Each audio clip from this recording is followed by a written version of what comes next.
ভারতের কিংবদন্তি প্লেয়ার মহেন্দ্র সিং ধোনি মুস্তাফিজকে নিয়ে ভারত দলকে সতর্ক করলেন। ধোনি বললেন, মুস্তাফিজ বিশ্বমানের বোলার, সে টি-20তে যে কোনো সময় ম্যাচের ফলাফল ঘুরিয়ে দিতে পারে।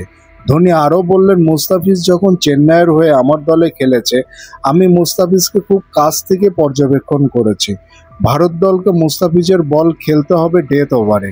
ডেথ ওভারে মুস্তাফিজের ভয়ঙ্কর কাটারগুলা ব্যাটসম্যানকে একদম বোকা বানিয়ে ছাড়ে। ধোনি আরও বললেন, মুস্তাফিজকে নিয়ে যতই প্রশংসা করি না কেন, সেটা কম হয়ে যাবে।